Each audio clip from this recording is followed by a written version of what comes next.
에스겔서 7장 14절부터 27절에 있는 말씀입니다. 좀 길지만 천천히 봉독해 드리겠습니다. 에스겔서, 구약의 에스겔서 7장 14절부터 27절에 있는 말씀. 제 성경에는 1158페이지입니다. 그들이 나팔을 불어 온갖 것을 예비하였을지라도 전쟁에 나갈 사람이 없나니 이는 내 진노가 그 모든 무리에게 미쳤습니다. 밖에는 칼이 있고 안에는 온역과 기근이 있어서 밭에 있는 자는 칼에 죽을 것이요 성읍에 있는 자는 기근과 온역에 망할 것이며 도망하는 자는 산 위로 피하여 다 각기 자기의 죄악 까닭에 골짜기 비둘기처럼 슬피 울 것이며 모든 손은 피곤하고 모든 무릎은 뭇과 같이 약할 것이라. 그들은 굵은 배로 허리를 묶을 것이요 두려움이 그들을 덮을 것이요 모든 얼굴에는 그 수치가 있고 모든 머리에는 대머리가 될 것이며 그들이 그 은을 거리에 던지며 그 금을 오해물 같이 여기리니 이는 여호와 내가 그 진노를 베푸는 날에 그 은과 금이 능히 그들을 건지지 못하며 능히 그 심령을 족하게 하거나 그 창자를 채우지 못하고 오직 죄악에 빠지는 것이 되미로다. 그들이 그 화려한 장식으로 인하여 교만을 품었고 또 그것으로 가증한 우상과 미운 물건을 지었은즉 내가 그것으로 그들에게 오해물이 되게 하며 외인의 손에 붙여 그 노력하게 하며 세상의 악인에게 붙여 그들로 약탈하며 더럽히게 하고 내가 또 내 얼굴을 그들에게서 돌이키리니 그들이 내 은밀한 처소를 더럽히고 강포한 자도 거기 들어와서 더럽히리라. 너는 쇠사슬을 만들라. 이는 피 흘리는 죄가 그 땅에 가득하고 강포가 그 성읍에 찼음이라. 내가 극히 악한 이방인으로 이르러 그 집들을 점령하게 하고 그 악한 자의 교만을 그치게 하리니 그 성소가 더럽힘을 당하리라. 패망이 이르리니 그들이 평강을 구하여도 없을 것이라. 환난에 환난이 더하고 소문에 소문이 더할 때 그들이 선지자에게 묵시를 구하나 헛될 것이며 제사장에게는 율법이 없어질 것이요 장로에게는 모략이 없어질 것이며 왕은 애통하고 방백은 놀람을 옷 입듯 하며 거민의 손은 떨리리라. 내가 그 행위대로 그들에게 갚고 그 죄악대로 그들을 국문한즉 그들이 나를 여호와인 줄 알리라. 아멘. 잠깐 기도하겠습니다.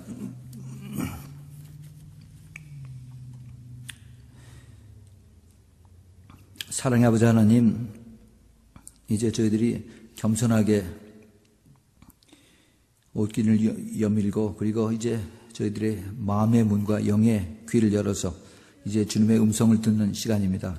주님께서 이 시간에 성령으로 한 사람 한 사람 마음의 문을 노크해 주시고 이제 주님께서 저희들이 안에 들어오셔서 이제 주님과 저희들이 하나가 돼서 이제 주님의 음성을 듣는 그런 영의 마음, 영의 귀가 열리도록 꼭 은혜 베풀어 주시옵소서.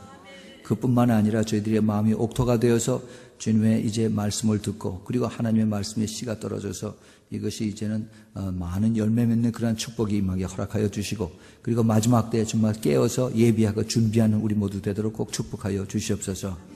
아버지, 부족한 종 주님 의지하고 이 자리에 또 섰습니다.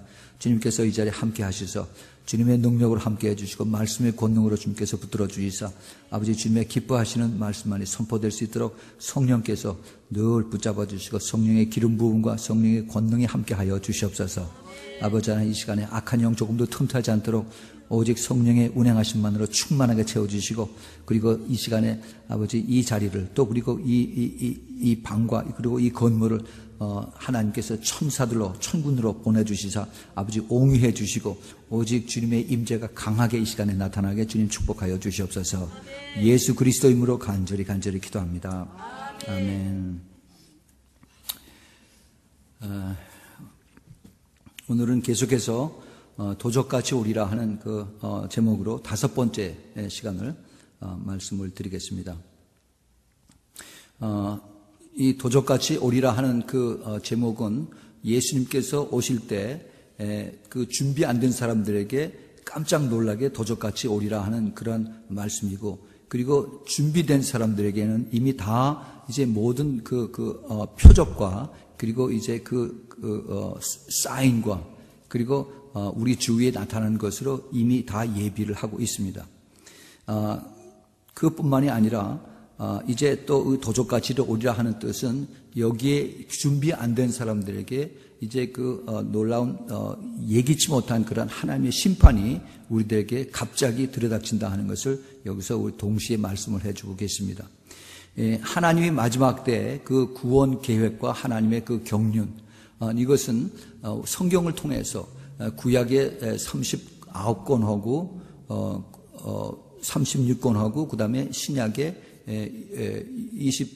27권하고 그래서 모두 66권이 모두 다 하나님의 그 계획 속에서 그 다음에 하나님의 경륜 속에서 이루어지는 것을 알 수가 있습니다. 인류 역사가 그렇게 되어 왔어요. 그래서 우리 역사는 계속해서 반복이 된다고 합니다. 미국 사람들은 이렇게 얘기를 해요. History repeats itself. 계속 역사의 그 흐름은 계속이 반복이 되는데, 그런데 인간들은 그것을 그 역사의 흐름 속에서 하나님의 가르침과 하나님의 계획과 경륜을 깨닫지 못하고 계속 우를 범합니다. 잘못을 또 범하고 또 실수하고 그러죠. 그래서 이것을 하나님께서 이제 특별히 마지막 때에 관한 그 교훈을 이제 주님께서 우리에게 성경으로 우리에게 가르쳐 주십니다. 그 말씀이 이사야서에 주님께서 뭐라고 말씀하셨느냐 하면은 이사야서 46장 그 9절과 10절에 주님께서 이제 앞으로 될 일들, 하나님의 계획들을 이미 다 말씀하셨다라고 말씀하셨어요. 그 무슨 말씀이냐 하면은 여기에 이렇게 되어 있습니다. 너희는 내가 종말을 처음부터 고하며 아직 이루지 아니한 일을 옛적부터 보이고 이르기를 나의 모략이 설 것이니 내가 나의 모든 기뻐하는 것을 이루리라 하였노라 그랬어요. 그리고 11장 그 후반부에 내가 말하였은즉 정령 이룰 것이요 경영하였은즉 정령 행하리라 이렇게 말씀하셨습니다. 즉 무슨 말이냐 하면은 앞으로 일어날 일들, 이런 일들을 하나님께서 이미 오래전에 성경으로 말씀을 하시고 그리고 이것을 통해서 이제 이것이 다시 이루어지게끔 이렇게 하신다 하는 얘기예요. 그것이 성경에 계속해서 인류 역사를 통해서 이렇게 리피트돼서 온 것을 우리가 알 수가 있습니다. 앞으로 일어날 일들 또 이미 이것을 하나님께서 내가 이미 오래전에 이미 다 보였다고 그랬어요. 보이고 그 다음에 내가 이것을 다시 이루겠다라고 이렇게 말씀하십니다. 그래서 이스라엘 백성들을 하나님이 택하시고 나서 그들을 하나님의 백성을 통해서 하나님의 백성으로 삼고 그들을 통해서 하나님을 알지 못하는 사람들을, 하나님 알지 못하는 백성들, 국가들을 하나님을 알 수 있도록 하나님이 이스라엘 백성들을 부르셨는데, 그런데 이스라엘 백성이 하나님의 명령을 듣지 않고 계명을 따르지 않고 그래서 결국 하나님이 이스라엘을 다루시는, 치시는 그런 것이 계속해서 구약에 쭉 그렇게 스토리처럼 흘러 내려오고 있습니다. 그런데 하나님이 이스라엘 백성들을 다루시는 그 방법이 그 특별히 훈련시키고 그다음에 하나님이 심판하시는 방법이 제가 지난 주간에도 말씀을 드렸지만은 주로 세 가지로 하나님이 다루세요. 그 세 가지가 뭐냐면은 칼, 그다음에 온역과 그다음에 기근입니다. 오늘 여기 본문 말씀에도 그 15절에 보면은 밖에는 칼이 있고 안에는 온역과 기근이 있어서 이렇게 있습니다. 그래서 밭에 있는 자는 칼에 죽을 것이요 성읍에 있는 자는 기근과 온역이 임할 것이라. 이 기근은 패민이죠, 패민. 이거 옛날 사람들은 하늘만 바라보고 하늘에서 이제 비가 오기를 바라고 농사를 짓고 그거로 먹고 삽니다. 그런데 하나님이 그들을 다루시는 방법 중에 하나가 바로 그 기근이에요. 그래서 하나님이 하늘문을 닫으면은 그 다음에 비가 안 옵니다. 3년 반씩 비가 안 와요. 그래서 이 백성들이 하나님 앞에 잘못했다고 회개하고 그 다음에 기도하면은 하나님께서 하늘문을 다시 열어주시고 비를 내려주십니다. 기근이라고 하는 이것이 지금으로 따지면은 우리가 이것을 이코노미로 볼 수가 있어요. 경제로 볼 수가 있습니다. 또 그리고 온역은 이거는 질병인데 pestilence. 지금으로 치자면은 AIDS, HIV, 요즘 그 H1N1 제가 지난 주일에 제가 말씀을 드렸습니다. 이런 것들이에요. 그래서 하나님이 이제 마지막 때 이런 것을 통해서 전 세계를 치시겠다라고 이렇게 이 마지막 때 요한계시록에 쭉 설명을 해놓고 있습니다. 근데 이것이 요한계시록만 나는 것이 아니라 이미 오래전에 하나님께서 이미 다 이것을 말씀을 하시고 이미 다 이루셨어요. 또 그리고 또 하시고 또 이루십니다. 그것을 이사야 선지자가 말씀을 하고 계시는 겁니다. 우리가 그것을 어디서 찾아볼 수 있냐 하면은, 특별히 마지막 때, 우리가 미국에 살면서, 이 하나님의 이 지금 그 역사를 주관하고 계시는, 역사의 히스토리를 히스 스토리라고 그러죠. 하나님의 스토리, 하나님의 계획과 하나님의 경륜에 연결되는 것입니다. 그런데 앞으로 전 인류에 대한 계획과 미국에, 특별히 우리가 사는 이 미국에 대한 하나님의 관심이 어디서부터 시작이 됐느냐. 벌써 오래전에 하나님이 성경을 통해서 가르쳐 주셨어요. 오늘 제가 이것을 여러분에게 말씀을 드릴 테니까 여러분 잘 들으시고 깨달으시길 바랍니다. 특별히 제일 처음에 창세기 45장, 46장, 47장에 아주 깊은 비밀이 거기에 숨겨져 있습니다. 우리가 거기 너무나 잘 아는 요셉이 이제 자기 형들에게 이제 그 버림을 받아서, 그래서 이제 팔려가 가지고 애굽에 가서 고생 끝에 이제 그 애굽의 수상이 되죠. 수상이 그 바로 밑에 바로 제일 두 번째로 높은 수상이 됩니다. 그리고 나서 이제 하나님께서 가나안 땅을 거기에 기근을 내려서, 그래서 거기 자기 형제들이 애굽으로 이제 곡식을 사러 이제 와서, 그래서 요셉을 만나는 그러한 내용을 우리가 너무나 잘 알죠. 근데 거기에 이제 그 하나님의 깊은 숨겨진 비밀들이, 마지막 때의 비밀이 거기에 있습니다. 그것을 보면은 특별히 창세기 45장 5절서부터 8절에, 그런데 특별히 그 6절에 요셉이 이제 이렇게 얘기를 합니다. 5절부터 제가 이렇게 읽어드릴게요. 5절부터 8절까지. 당신들이 나를 이곳에 팔았으므로 근심하지 마소서, 한탄하지 마소서. 하나님이 생명을 구원하시려고 나를 당신들 앞서서 보내셨나이다. 이게 기가 막힌 이 요셉이 하나님의 경륜을 깨닫고 고백을 하는 겁니다.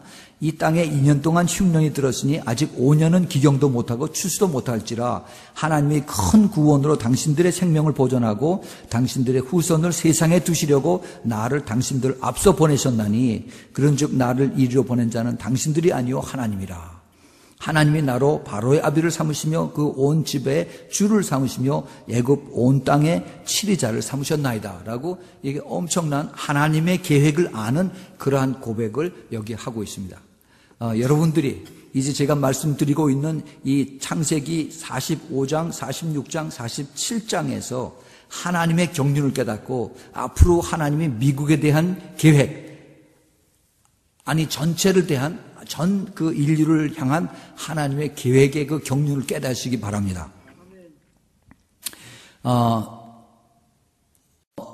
젊은 그 나이에 형들에게 시기를 받고 그다음에 배반을 당해서 그래서 팔려왔죠.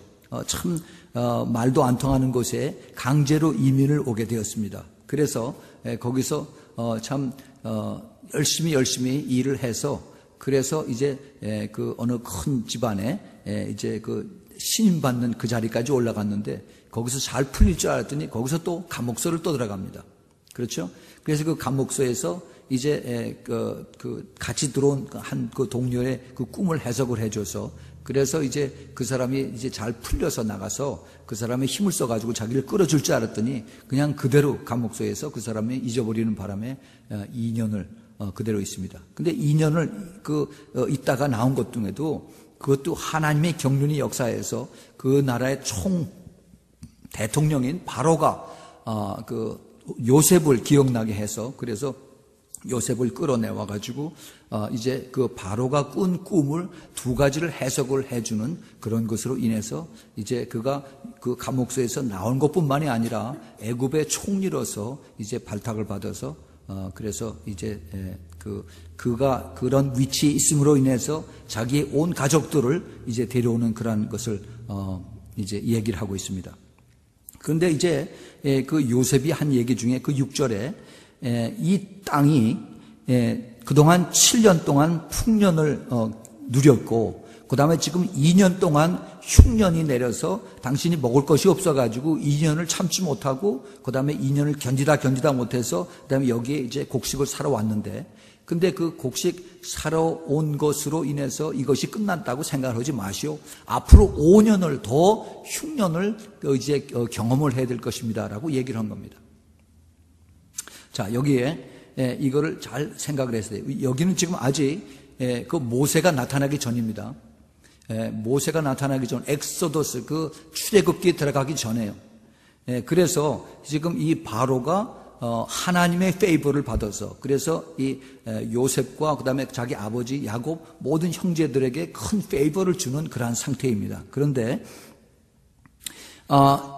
그 46절에 보면은 46절 3절과 4절에 보면 하나님께서 그 꿈에 나타나셔서 그 아버지 야곱에게 하나님이 가라사대 때 나는 하나님이라 내 아비 하나님이니, 내 아비의 하나님 즉 이삭의 하나님이니 내려가서 애굽으로 내려가기를 두려워 말라. 내가 거기서 너로 큰 민족을 이루게 하리라. 내가 너와 함께 애굽으로 내려가겠고 정녕 너를 인도하여 다시 올라갈 것이며 요셉이 그 손으로 내 눈을 감기리라 라고 이렇게 하나님께서 미리 이제 요셉의 아버지 야곱에게 애굽으로 걱정하지 말고 가라라고 말씀하십니다. 왜 애굽으로 가라라고 하셨을까? 저는 이걸 생각을 해봤어요. 하나님이 그 아브라함을 통해서 이삭의 부인을 구할 때 그 자기 종 에베네셀을 하란으로 보냈어요. 그 지금의 시리아입니다. 시리아 레바논. 왜 애굽으로 안 보내고 하란으로 보냈을까? 거기에 자기 친족이 있었기 때문에, 옛날 친족이. 그리고 이제 야곱도 자기의 이제 배우자 될 사람을 구할 때 애굽으로 보내지 않고 다시 또 그 옛날 자기 친족이 있던 하란, 시리아로 보냈어요. 그런데 왜 이제 다시 야곱이 배고프고 힘들고 어려울 때 70명이나 되는 가족들을 데리고 다시 옛날에 자기가 그 하나님의 그 은혜를 경험했던 하란, 시리아로 보내지 않고 왜 애굽으로 가라고 그랬을까? 물론 그것을 쭉 올라가 보면은 그 하나님께서 아브라함에게 이미 창세기 15장에 예언을 하셨습니다. 이제 내가 애굽에 가서 400년 동안 이제 종살이를 하는 그런 말씀이 있었어요. 물론 그것도 있지만은 하나님이 그것을 이루시기 위해서, 그래서 이 하란과 지금의 그 시리아와 레바논 거기까지도 다 이미 기근을 다 만들어 놨다 하는 겁니다. 다시 말해서 쉽게 얘기하면은 그쪽을 다 불경기를 만들고 전 세계가 불경기를 만들어 놨다 하는 얘기예요. bad economy로 전 세계를 bad economy 만들고 오직 애굽만 풍성하게 하나님께서 거기를 축복을 해주셨다 하는 겁니다. 자, 그걸 우리가 잘 그 전체 하나님의 그림을 볼 수 있는 그러한 눈이 있기 바랍니다. 이 하나님께서 그 하나님의 큰 그림을 우리가 성경을 보더라도 그 성경 요 하나하나 이것만 그냥 풀고서 글자 풀이만 하면은 하나님의 전체 픽처를 우리가 보질 못해요. 우리가 이러한 한 글자 하나하나를 파고들 필요도 있지만은 전체 하나님의 그 큰 픽처를 볼 수 있는 그 눈이 같이 있어야 됩니다.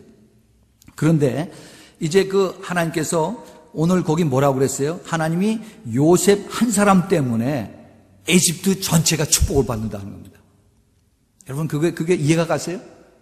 그게 머리에 와 닿아야 돼요. 그게 와서 그게 딱 깨달아져야 됩니다. 어떻게 그럴 수가 있는가? 요셉은 그걸 알았어요. 요셉은 자기가 형들한테 배반당하고 그리고 와서 고생하고 그리고 여기 와서 지금 자기가 이 나라의 국무총리가 된 것이 이게 내가 운이 좋고 내가 잘나서 그랬던 것이 아니다 하는 것을 이미 오래오래 자는 깨달았습니다. 그래서 형들한테 뭐라고 그랬어요? 아까 거기 45장 창세기 45장 8절에 요셉이 이렇게 얘기를 하잖아요. 그런즉 나를 이리로 보낸 자는 당신들이 아니요 하나님이시라 하면서 하나님이 나로 바로의 아비를 삼으셨다고 그랬어요. 바로의 아비를 삼으시고 그 온 집에 주를 삼아서 이스라엘이 아니라 그 온 애굽 나라의 주를 삼았다 하는 겁니다. 자기가 애굽에서 가장 높은 사람이 됐다 하는 얘기예요. 그래서 애굽의 온 땅의 치리자를 나를 삼으셨다라고 이제 조셉 조셉이 그렇게 자기 형들에게 이야기를 합니다. 하나님의 계획을 안 거예요. 하나님의 뜻을 안 겁니다. 하나님이 요셉 한 사람 때문에 애굽 전체를 축복을 해주시고 그 다음에 애굽 왕을 완전히 이제 거꾸로 요셉 밑으로 집어넣는 그러한 역사를 하나님이 하셨어요. 자, 그거는 우리가 이걸 우리가 생각을 해볼 수가 있어요. 제가 전에 한번 그런 간증을 잠깐 드렸죠. 제가 보잉 회사에서 엔지니어를 있을 적에 인터내셔널 스페이스 스테이션 국제 우주 정거장 프로그램 있을 적에 그때 그 클린턴 대통령 있을 때 이게 아무 소용이 없다고 그때 그래서 그때 이미 벌써 한 200억 달러 가까이 돈을 썼을 때입니다. 이것을 쓸 필요가 없다. 그래서 이것을 이제 그 프로그램을 캔슬하자. 돈만 잡아먹는 이건 큰 골칫덩어리니까 그러니까 이것을 없애자. 이거 처음에 레간 대통령이 시작을 하고 그다음에 이것을 이제 점점 더 아무 성과가 없고 계속 이제 그 엔지니어링 체인지만 나오고 그러니까 이 돈 들어가서 하지 말자. 그래서 이 국회에서 투표를 했습니다. 투표를 했는데 제가 그때 열심히 열이 붙어가지고 이제 예수 열심히 믿고서 그다음에 이제 신학교를 다니는 그런 때였어요. 근데 그때 하나님이 이거 꼭 해주세요. 이거 꼭 패스하게 국회에서 패스를 하게 해주시면은 그러면 제가 이 신학교를 이걸 다닐 수가 있습니다. 그리고 기도를 했어요. 근데 제 마음에 큰 기쁨이 왔습니다. 그런데 그때 그 미국 하원에서 먼저 투표를 했는데 딱 한 표 차이로 이겼어요. 한 표 차이로. 저는 그래서 그때 아주 무릎을 쳤습니다. 하나님 내 기도를 들으셨습니다. 내 기도를 들으시고 미국의 그 국제 우주 정거장 이게 200억 달러가 넘는 그 예산을 하나님 나 때문에 허락을 하셨습니다. 그게 깨달아졌어요. 여러분 그런 믿음과 픽처가 들어와야 돼요. 예? 우리 그 교회 와서 왔던 그 나셀 목사가 있었죠. 나셀 목사가 기도를 해서 자기 일했던 그 굿 셰퍼드 미니스트리가 이게 로스알라미터스에 있었고 자기 집은 저 레드랜드에 있어서 매일 2시간 이상을 원웨이만 2시간을 드라이브를 하고 갔어요. 비 올 때는 뭐 6시간을 드라이브 했다고 하더라고요. 그래서 그렇게 드라이브를 하면서 물론 저희가 테이블 듣고 그다음에 이제 하나님 말씀을 이제 찬송을 듣고 하면서 그렇게 힘들게 드라이브를 했지만은 너무 힘들어서 기도를 했어요. 하나님 이제 내 직장을 내 집에서 10분 거리에 있게 하나님 그렇게 해주세요. 그러나 이 직장이 너무 좋습니다. 하나님이 들어서 알아서 해주세요. 그래서 계속 기도를 했더니 기도하고 나서 6개월 만에 거기 직장 아이썸 그 셰퍼드 미니스트리 거기 한 30명이 전체가 다 옮겨갔어요. 자기 집에서 정확하게 10분 거리로 옮겨간 걸 여러분들 그 간증을 들으셨을 겁니다. 한 사람이 우리 생각에는 그 사람 아파트로 옮겨가지고 여기 이 사람들 30명이 있는데 그 옆으로 다 움직이면 문제가 간단한데 그런데 하나님은 안 그래요. 하나님의 택한 한 사람 때문에 하나님이 전체를 움직입니다. 제가 지금 한국에 있는 어느 사모님이 그 글을 쓴 책을 하나 있는데 아주 그 재밌는 내용을 읽었어요. 자기 그 남편하고 같이 이제 목회를 하다가 그 비즈니스를 했는데 비즈니스가 아니라 그 비즈니스 하다가 이제 그 모든 걸 다 팔아가지고서 그걸 정리하고 이제 신학교를 끝내고 목회를 시작을 해서 그 다음에 이제 집을 하나 샀어요. 아파트를 샀는데 그게 사기에 걸려가지고 그걸 소개한 사람이 그 돈을 가지고 미국으로 도망을 갔다고 그래요. 그래서 이거를 이제 그걸 가서 얘기를 했더니 이거는 안 됩니다. 뭐 어쩌고저쩌고 뭐 말이 많아요. 그래서 봤더니 이것을 소개하는 사람하고 그다음에 그 디벨로퍼하고 짜고서 한 거예요. 그래서 그거를 이제 너무너무 허무하고 억울하고 그래서 이제 그걸 돈도 없고 아무것도 없으니까 그 변호사 사무실 앞에 가서 빙글빙글 돌면서 울면서 그러면서 하나님 앞에 기도를 했더니 어떤 사람이 나와서 아주머니 왜 나오셨느냐 그래서 이 사정 얘기를 했더니 이거는 힘듭니다. 그만두십시오. 포기를 하십시오. 근데 아닙니다. 하나님께서 이거를 날 다시 해줄 겁니다. 하여튼 뭐 그런 여러 스토리가 있어가지고 그 변호사가 아주머니 사정이 하도 딱하니까 내가 이거는 무료로다가 해주겠습니다. 그러고서 이거를 하다가 그게 아니다. 국세청에서 뭐 7천만 원인가 세금 추징금, 이 세금이 떨어졌어요. 사용하는 그 교회 건물에 대해서. 그런데 이것이 잘못된 거라고 얘기를 해도 이것이 그걸 다시 리커버 할 수가 없다는 얘기를 그렇게 한 겁니다. 그래서 그 국세청을 상대로 해서 거기서 이제 자기네들을 돈을 내라고 그러고 우리는 이것이 잘못됐다고 얘기를 하고 그래서 그거를 그 변호사가 맡아서 했는데, 그런데 이 변호사가 하다가 점점 이거 뭐 그 국가를 상대로 하니까 얼마나 그게 지지부지하겠어요. 그러다가 변호사가 이 부산으로 전보 발령이 났습니다. 부산의 판사로. 그래서 자기 후배 변호사한테 이걸 위임하고 갑니다 하고서 쪽지를 남겨주고 갔어요. 그러니까 뭐 그 사람이야 그냥 뭐 자기하고 별로 상관도 없으니까 그냥 질질 끌게 내버려뒀죠. 근데 4년이 가고 나서 다시 이게 그 고등법원에서 그래서 이것이 이제 올라간 거죠. 근데 고등법원에서 거기서 마지막 판결이 나왔는데, 그런데 이것은 이 교회가 이겼다라고 하는 그러한 판결이 나왔는데, 그 판사가 누구냐 하면은 자기 처음에 있었던 그 사람이 판사가 된 거예요. 그러니까 뭐 얘기가 굉장히 복잡하지만은 하나님이 그 사람을 4년 전에 만나기 위해서 변호사였던 그 사람을 하나님이 이제 판사로 만들어서 전보 발령했다가 4년 후에 다시 이제 그 서울로 다시 불러들여서 바로 그 케이스를 맡는 담당 하나님 판사로, 고등법원 판사로 만들어져서 그렇게 해서 하나님이 이것을 처리를 하시는 거예요. 이게 하나님의 경륜이고 계획입니다. 우리가 이러한 것을, 이걸 그 하나님의 큰 픽처를 볼 수 있는 그런 마음이 있어야 돼요. 그러면 절대 두려워하지가 않고, 그리고 불안하지 않고, 그리고 당황하지 않습니다. 이 요셉은 바로 하나님이 자기를 들어서, 그래서 자기 때문에 온 애굽이 축복을 받고 있다는 것을 누구보다도 더 잘 알았어요. 그 당시 애굽이면은 지금의 미국이나 똑같습니다. 가장 문명이 발달되고 가장 풍성하고 그다음에 가장 땅이 넓었던 그러한 자리였어요. 그런데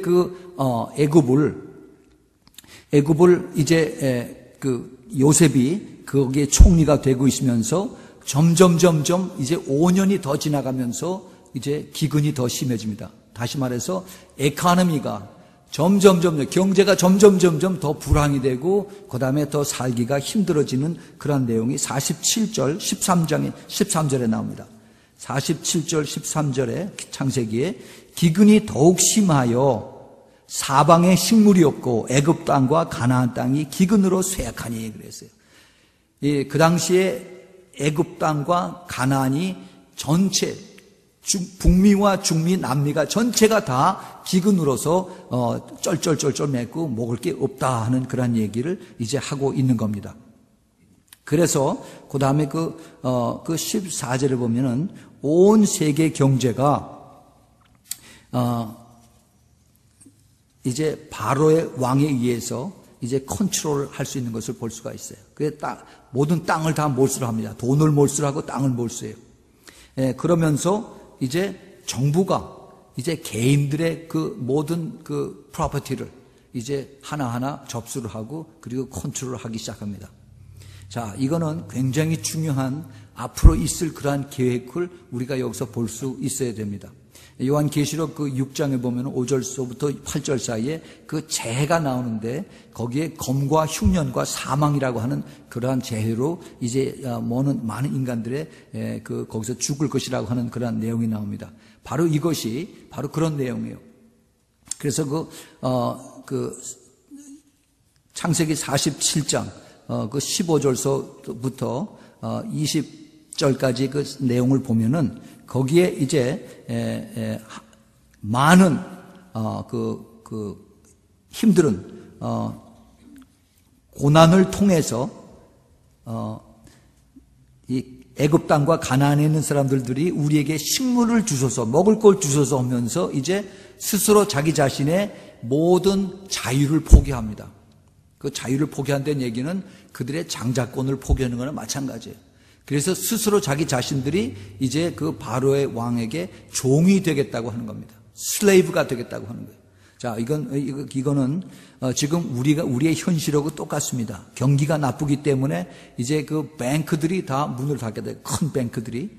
그리고 이제 큰 회사들이 뱅크 오브 아메리카, 그다음에 GM 이런 것들도 페니 메이, 프레디 맥, 모리지 컴퍼니들이 이제 우리가 뱅크럽시가 됐으니 그다음에 정부에서 연방 정부에서 우리를 도와주시오라고 이렇게 합니다.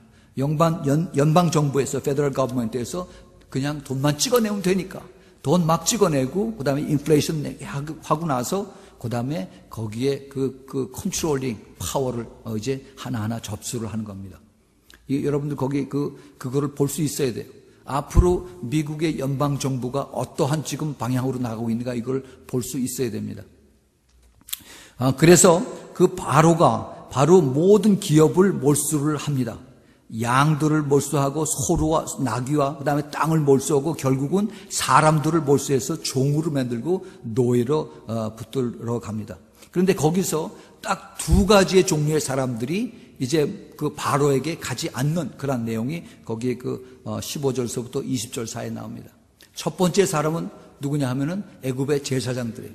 그 제사장들은 바로 바로의 측근들입니다.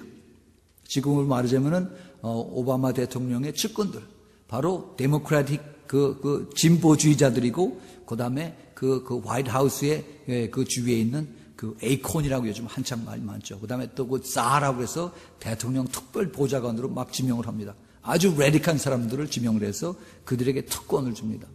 이런 것들을 통해서 이제 그들에게 바로의 그 특권을 그들에게 주는 것을 볼 수가 있어요. 그런데 그때 바로에게 가지 않았던 또 한 그룹의 사람들이 있었는데 그들이 바로 히브리 사람들, 이스라엘 사람들이었다 하는 겁니다. 그 사람들은 바로를 의지하지 않고 바로 하나님을 의지한 사람들, 고센 땅에 있으면서 그 웰페어를 의지하지 않고 그리고 거버먼트를 의지하지 않았습니다. 바로 살아계신 하나님을 의지하고 그리고 하나님이 도와주셨어요. 우리 크리스찬들이 마지막 때 누구를 의지하느냐? 정부에서 점점 이제 목을 타이트를 하게 이제 주옵니다. 그랬을 때 내가 누구의 명령을 따를 것인가? 내가 살기 위해서, 내가 서바이브 하기 위해서, 그래서 내가 그 정부에다가 목을 대고서 있을 것인가? 아니면은 이제 내가 하나님을 의지할 것인가?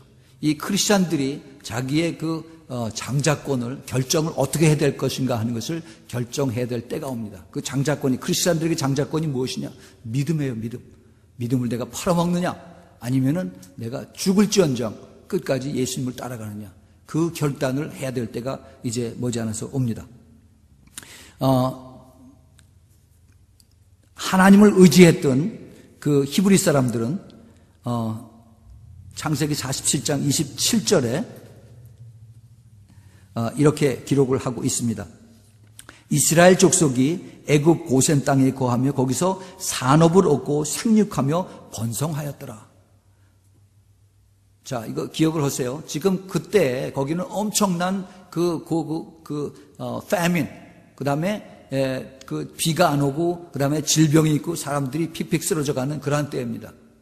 지금 우리가 보면은 아프리카 그 북쪽에 수단이라고 하는 곳이 있어요. 그 엄청나게 거기 지금 사람이 많이 죽고 그 다음에 기근이 생기고 그 다음에 그 질병이 있습니다. 그런데 그 한가운데 오아시스가 있는 거예요. 그 오아시스에 사는 사람들이 지금 여기에 히브리 이스라엘 사람들이다 하는 겁니다. 그 당시의 상황을 우리가 그걸 머릿속에서 집어넣고 그림을 그려보면은 바로 이것이 오늘날 앞으로 전 세계의 경제 파동과 불황이 올 것을 우리 예언으로 이것을 옛날 이미 오래전에 있던 것이 이제 앞으로 다가올 그런 그림으로 우리에게 받아들여져야만 되는 것입니다. 이제 앞으로 점점 힘들어질 때 이 크리스찬들이 가야 할 그 길들을 여기서 우리에게서 이제 예시를 해주고 있는 것입니다.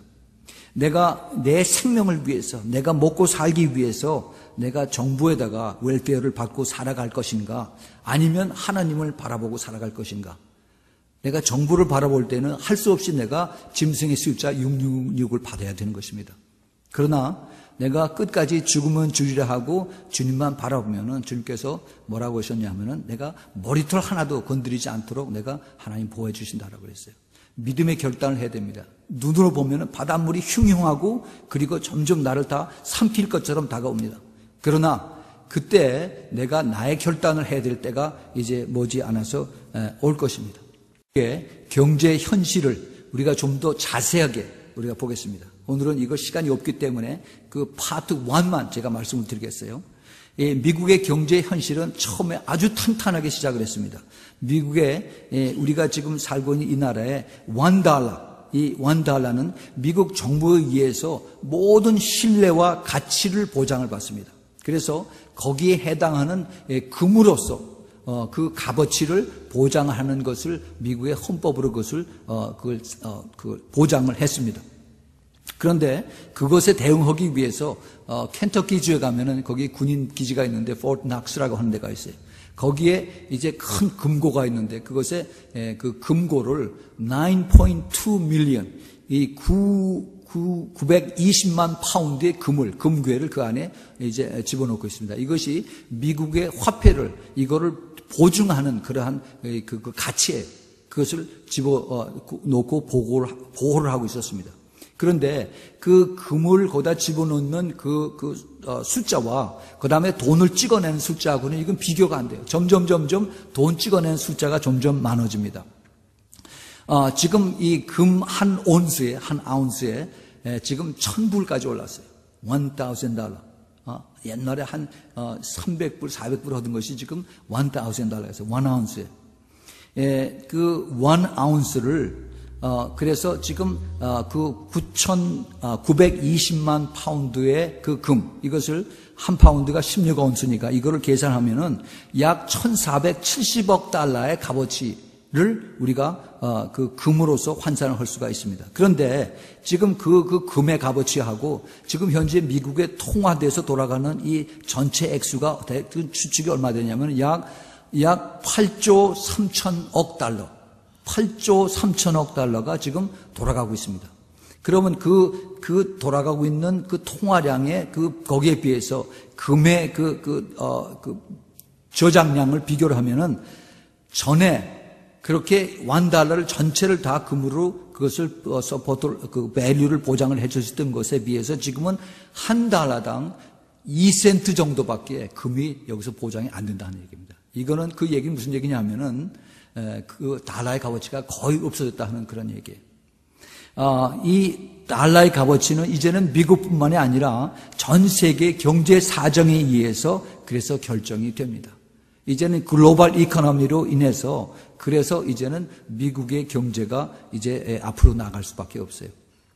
지금 전 세계에서 미국의 그 달러를 커런시 이 그 캐시를 가장 많이 가지고 있는 나라가 중국입니다. 중국의 2조 달러가 그것에 중국 정부가 가지고 있어요. 거기에다가 또 8억 달러의 미국 본드를 국채를 가지고 있습니다. 그래서 미국이 지금 현재 제일 두려워하는 나라가 중국이에요. 그리고 중국도 역시 미국의 경제를 지금 제일 걱정을 하고 있습니다. 경제가 나빠지면은 자기가 가지고 있는 달러의 값어치가 확 떨어지니까 그만큼 앉아서 손해를 보는 거죠. 마치 한국에 무역하는 사람들이 달러의 값어치가 높아지고 낮아지고에 따라서 가만히 앉아서 손해를 보고 있는 거나 마찬가지입니다. 지금 중국이 그러한 위치에 있어요. 그래서 중국이 점점 달러 값어치가 떨어지니까 그러니까 이제 중국에서 뭐라고 얘기냐면은 이제 유엔을 통해서 또 러시아하고 해서 앞으로 전 세계 경제를 같이 스테이블하게 갈 수 있는 그러한 새로운 화폐를 만들자라고 이렇게 이제 주장을 하고 있습니다. 미국에서 지금 눈치만 보고 있어요. 이게 앞으로 하나님께서 전 세계를 이제는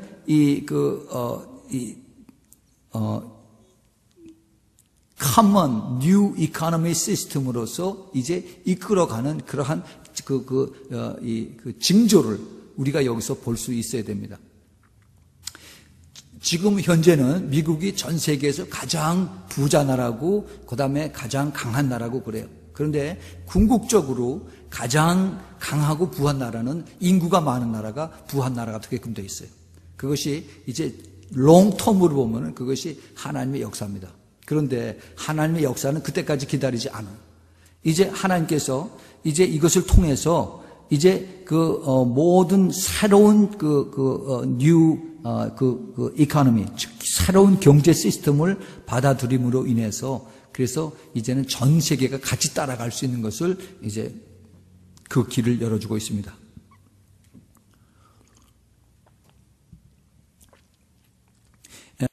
지난 금요일 날 미국의 그 새로운 실업률이 발표가 됐는데 9.8%로 올랐다고 그래요. 거의 10%를 나갑니다.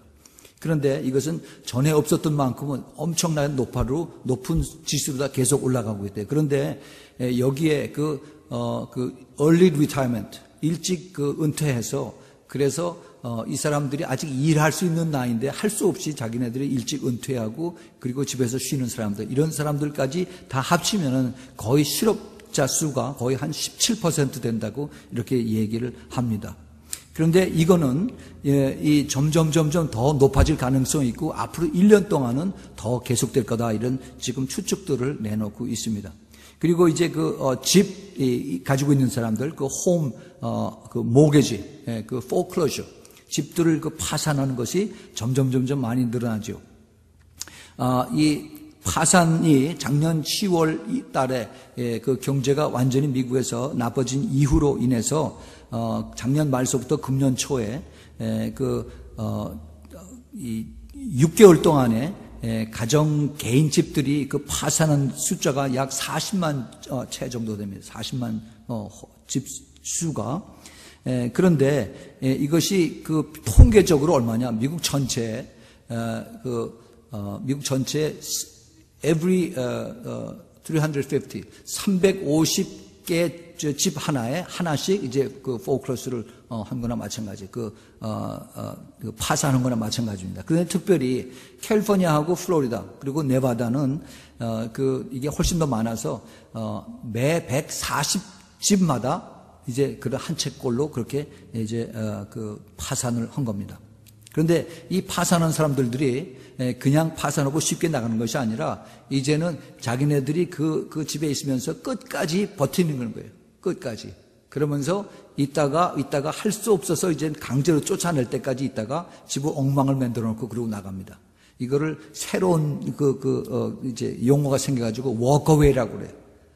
그래서 이제 끝까지 버티다가 완전히 이제 그냥 집을 엉망을 만들고 나가는데 그동안에 랜딩 컴퍼니, 모게지 컴퍼니가 손해를 보고 있고, 그 다음에 또, 주위에 있는 거기에 관련되는 많은 회사들이 손해를 보고 있다는 거죠. 미국의 인플레이션은 그동안 아주 스테디하게 연방 페더럴 리저브에서 조금만 좀 더 높아질 것 같으면, 실업률이 높아질 것 같으면 얼른 이자율을 이제 막 바닥으로 내리고 막 0%로 다 만들고 해서 그래서 그걸 컨트롤하려고 그렇게 애를 썼습니다. 지금 에버리지 1년에 약 한 4%의 인플레이션 레이트로 따라가고 있는데, 그런데도 그 달러의 값어치가 1945년에 2차 대전이 끝나고 그 해를 중심으로 해가지고 그때 1달러의 값어치가 지금 2008년도에 작년 말 현재로 그 당시에 1달러 주고 샀던 그러한 것이 지금 그걸 살려면은 약 한 12달러를 주어야만 살 수 있다 하는 그러한 인플레이션 레이트가 나왔습니다. 이것은 성경에서 앞으로 이제 엄청난 하이퍼 인플레이션을 이제 나타나는 것을 볼 수가 있습니다. 요한계시록 6장 6절에 이런 말씀이 있어요. 한 데나리온으로 미리 한대요. 한 데나리온의 보리 속대로다라고 하는 그런 이제 앞으로 기근과 재난에 대해서 얘기한 것이 있습니다. 이것은 이제 엄청난 살기가 힘들어질 때 이제 돈을 자꾸 더 찍어내고 그다음에 물가는 점점 더 오라고 그래서 2차 대전 직후에 독일에서 하이퍼 인플레이션이 생겨가지고 돈을 한 보따리를 이제 꽉꽉 눌러서 가져가면 그다음에 빵 한 줄 사는 그러한 일이 있었습니다. 지금 그게 아프리카 거기에 중간에 있는 어느 나라인데 짐바브웨인지 어느 날 지금 생각이 안 나요. 거기가 지금 그 지폐를 제일 낮은 단위가 1억 무슨 유닛이 있어요. 1억으로 돼 있어요. 그래서 그거 갖다 주면은 이제 조금만 쌀 한 대, 밀 한 대 이렇게 줍니다. 그런 것이 될 것을 이미 우리에게 여기서 보여주고 있는 것입니다. 성경에서 이미 그것을 우리에게 가르쳤어요. 그런데 우리가 이걸 알아야 됩니다. 그 돈의 목적이 과연 무엇인가? 우리가 이 미국에 살면서 자본주의 속에 살면서 돈이 절대 필요하죠. 우리가 생활하기 위해서, 생존하기 위해서 첫째 돈이 필요합니다. 두 번째로 우리가 돈이 필요한 것은 미래를, 불확실한 장래를 위한 저축으로 인해서 필요를 해요. 그래서 우리의 생존과 미래를 위한 저축을 위해서 두 가지 목적으로 인해서 돈이 필요한데 그 두 가지 목적에 두 가지 다 하나님께서 이미 우리에게 거기에 대한 처방을 주셨습니다. 그 처방이 뭐냐? 그 처방이 바로 마태복음 6장 25절에 주님께서 말씀을 하셨습니다. 마태복음 그 6장 25절에 그러므로 내가 너희에게 이르노니 목숨을 위하여 무엇을 먹을까 무엇을 마실까 목숨을 위하여 무엇을 입을까 염려하지 말라. 목숨이 음식보다 중하지 아니하며 몸이 의복보다 중하지 아니하. 너희는 먼저 또 그리고 33절에 너희는 먼저 그의 나라와 그의 의를 구하라. 이렇게 말씀하셨죠. 먼저 하나님을 먼저 생각하고 그리고 하나님 앞에 먼저 순종하고 가면은 그러면 우리들이 세상 사람들이 생각하는 그러한 모든 눈에 보이는 먹을 것과 입을 것 이것은 하나님이 책임져 주신다는 그러한 그 생존에 대한 하나님의 약속입니다. 또 그리고 이제 미래에 대한 저축에 대한 이 약속도 하나님이 이리 가르쳐 주셨어요. 그것이 이제 그 고린도후서 9장 6절, 8절, 11절에 주님께서 이미 가르쳐 주셨습니다. 그것이 뭐냐 하면은 이것이 곧 적게 심는 자는 적게 거두고 많이 심는 자는 많이 거둔다 하는 말이로다. 그리고 하나님이 능히 모든 은혜를 너희에게 넘치게 하시나니 이는 너희로 모든 일에 항상 모든 것이 넉넉하여 모든 착한 일을 넘치게 하려 함이니라. 그렇게 말씀하셨어요. 그리고 그 11절에 너희가 모든 일에 부요하여서 너그럽게 연보를 하면 저희로 우리로 말미암아 하나님께 감사하게 하랍니다. 여기 지금 무슨 얘기를 하냐면 사도 바울이 고린도 교인들에게 너희들이 거기 고린도 교회가 아주 타락하고 그리고 이제 그 도덕적으로 그다음에 물질적으로 타락해져 있는데 거기서 속하지 말고 그리고 너희는 하나님의 뜻을 따라서 그래서 이것을 저축하고 하나님 앞에 드리라 하는 것을 가르쳐주고 있습니다. 성경에서 가르쳐주는 너그럽게 연보한다 하는 그 너그러움이나 그 generosity 이것은 숫자가 아닌 마음의 여유예요. 마음의 여유. 내가 얼마나 내가 마음의 여유를 가지고 내가 이것을 드리느냐, 주느냐, 돕느냐 하는 것에 이것이 달려 있습니다. 이것은 가장 작은 데서부터 할 수가 있어요. 성경에는 주는 자가 복이 있다라고 이렇게 주님께서 말씀하셨습니다. 우리가 잘 아는 누가복음 6장 38절에 먼저 주라고 그랬어요. 그리하면은 너희에게 줄 것이니 누가 줍니까? 하나님이 주시죠. 어떻게 주느냐 하면 곧 후히 되어 누르고 흔들어 넘치도록 하여 너희에게 안겨주리라. 너희 헤아리는 그 헤아림으로 너희도 헤아림을 돌아받을 것이다 라고 그랬어요. 너희들에게 넉넉하게 후하게 주면은 너도 넉넉하게 후하게 받을 것이고 너희가 인색하게 주면은 너도 인색하게 받을 것이다 하는 그러한 말씀입니다.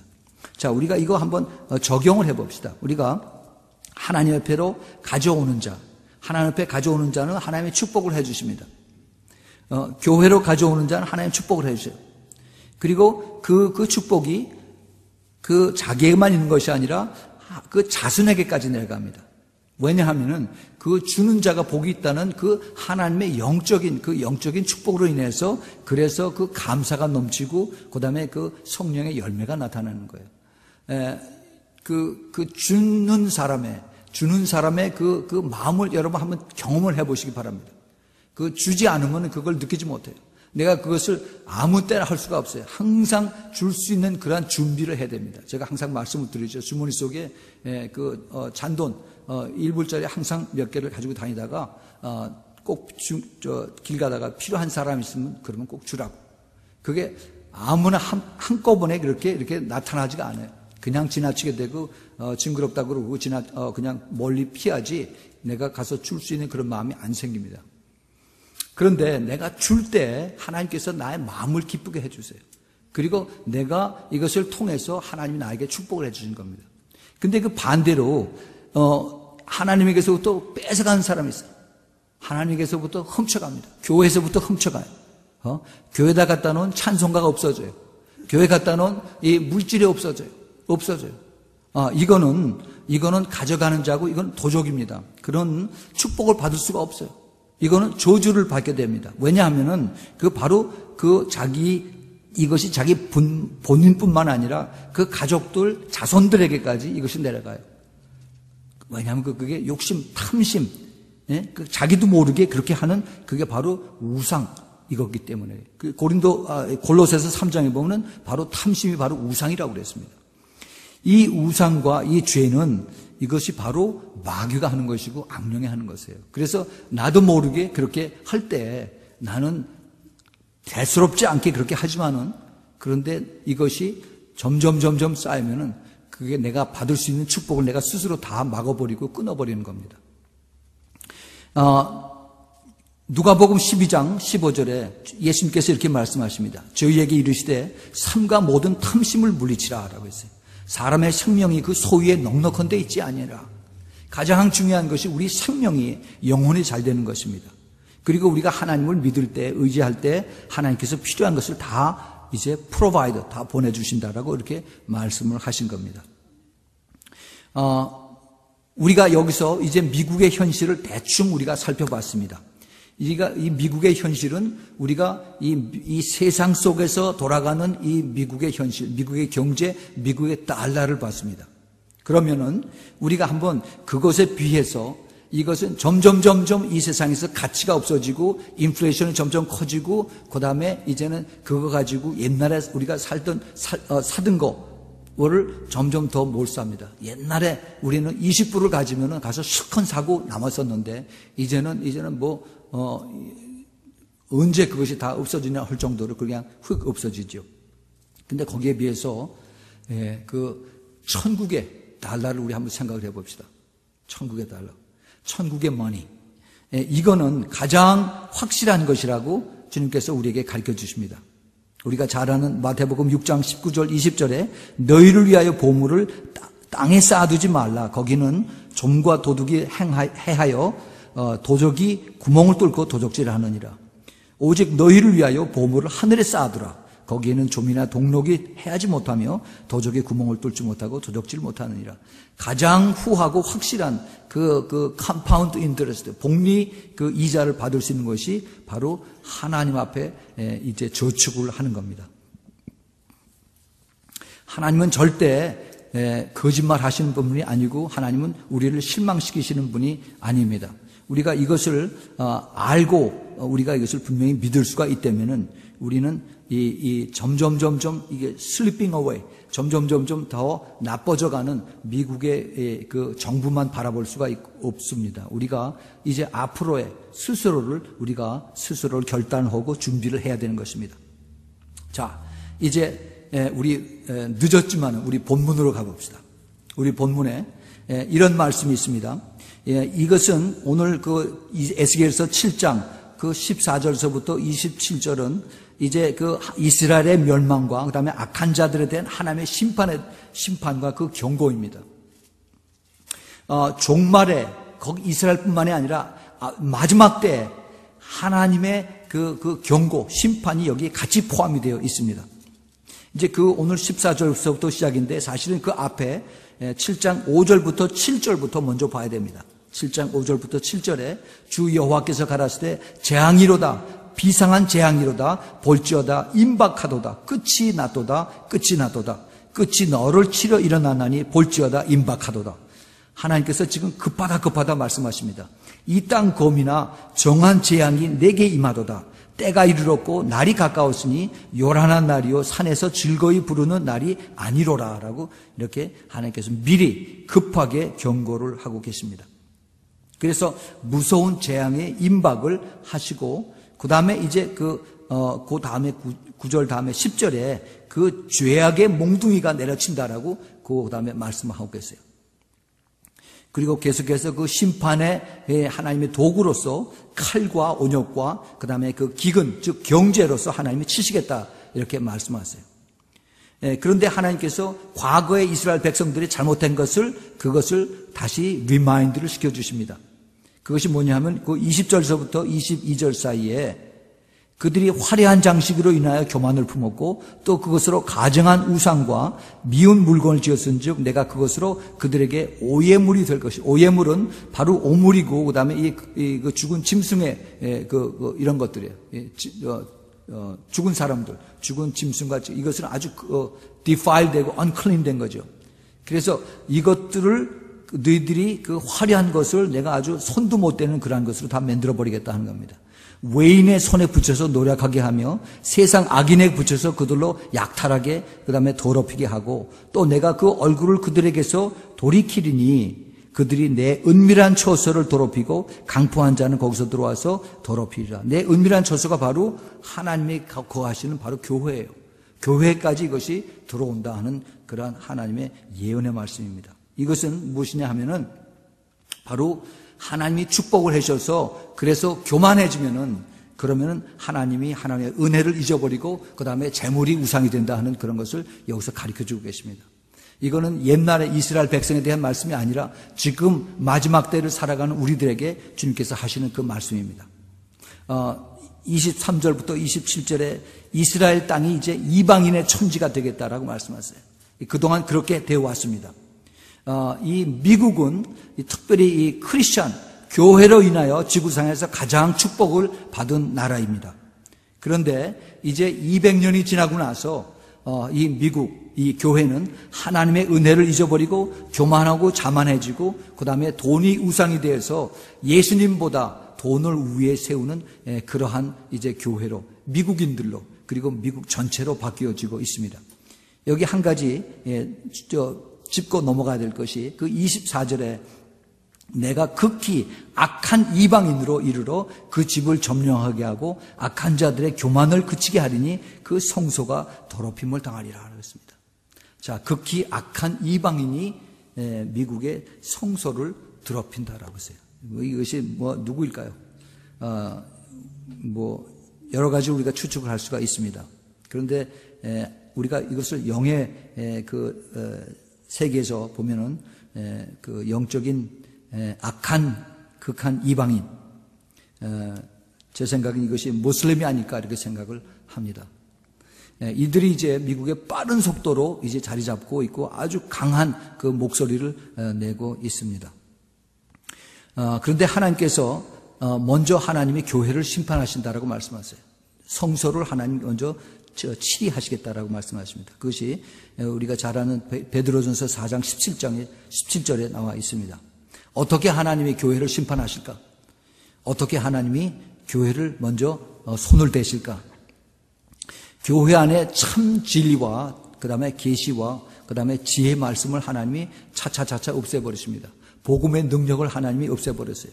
교회는 많고 목사들이 가르치는 건 많은데 변하는 사람은 없고 능력은 없어집니다.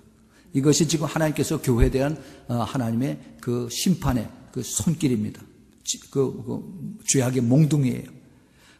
교회들이 이제는 다 세큘러라이즈 돼서 다 세속화돼서 이제 그 경건의 모양이 있지만은 그 능력을 부인하면서 그러면서 이제는 그 교회가 소셜 클럽으로 다 돼갑니다. 사람들은 많은데 그런데 하나님의 능력이 하나도 나타나질 않아요. 하나님께서 그러면은 그 축복을 걷어가십니다. 그것은 마치 그 부모가 어린 아이에게 장난감을 사줬을 적에 그 장난감 때문에 이제 모든 것을 다 식음을 전폐합니다. 그리고 그것 때문에 몰두해요. 밥 먹으라고 오라고 그래도 밥을 먹지 않고 또 그리고 이제 공부하라고 그래도 공부를 하지 않고 그래요. 그럴 때 그 부모가 어떡합니까? 그 토이를 뺏어가죠. 당연한 거죠. 그 장난감 뺏어가요. 먹을 거 뺏어갑니다. 그게 똑같은 하나님의 그 사이클로 여기 돌아갑니다. 하나님이 그렇게 은혜를 부어주시고 축복을 해주셨는데 그런데 그걸 깨닫지 못하고 그것이 우상이 되면은 하나님 그것을 다 이제 걷어가신다는 얘기예요. 교회 안에도 마찬가지로 하나님 하신다는 우리가 하나님의 그 큰 픽처를 보시기 바랍니다. 그 경제적 축복이 오히려 이것이 불순종이 되고 도덕의 타락이 되고 그리고 이제 그것이 우상이 된다면 반드시 하나님이 거기에 대한 심판을 하실 것입니다. 이것이 이스라엘 백성에 하신 하나님의 과거의 하나님의 손길이었었고 앞으로도 그렇게 하실 하나님의 그러한 심판의 계시고 경종인 것입니다. 예수님께서 내가 도적같이 오리라라고 하신 말씀을 우리가 여기까지 지금 쭉 훑어온 것에 의하면은 도적같이 이렇게 오실 수가 없어요. 우리가 이것을 다 보면서 어떻게 이걸 다 가르쳐주고 오래오래 참으시고 주님께서는 정말 He's too generous, too merciful, too gracious. 너무 은혜롭고 너무 자비롭고 너무 긍휼하신 거예요. 이러고서도 우리가 주님이 우리에게 도적같이 오신다고 하는 것을 우리가 안 되면은 그러면은 우리는 정말 하나님 앞에 헐 얘기가 없습니다. 얼굴이 그거는 참 체면이 그건 말이 안 해요. 이제 우리는 정말 예수님의 심정을 우리는 깨달아야 됩니다. 그런데도 불구하고 이제 때가 다 됐으니까 준비하라라고 예수님 말씀하고 계세요. 이제 점점 막다른 골목으로 가기 시작하면은 엄청나게 빠른 속도로 이제 빠져나갑니다. 우리가 그것을 이제는 이 전체의 픽처를 통해서 그림을 통해서 우리가 볼 수 있어야 돼요. 앞으로 더 할 얘기가 많지만은 제 2편은 다음 주일에 말씀을 드리겠습니다. 요 다음 편에는 엑소더스 요셉을 알지 못했던 바로왕이 어떻게 이스라엘 백성들을 치시는가 하는 것에 대해서 이것이 마지막 때 적그리스도라고 연결되는 것을 여러분에게 말씀을 드리겠습니다. 우리는 지금 아주 아슬아슬한 때에 살고 있습니다. 우리가 영의 눈으로 이것을 보지 못하면은 그러면은 주님도 어떻게 할 수가 없어요.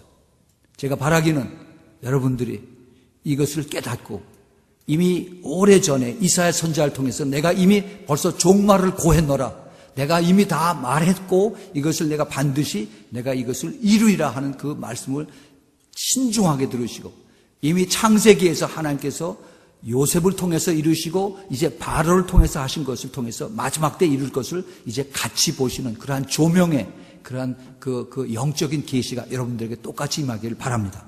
우리 같이 기도합시다.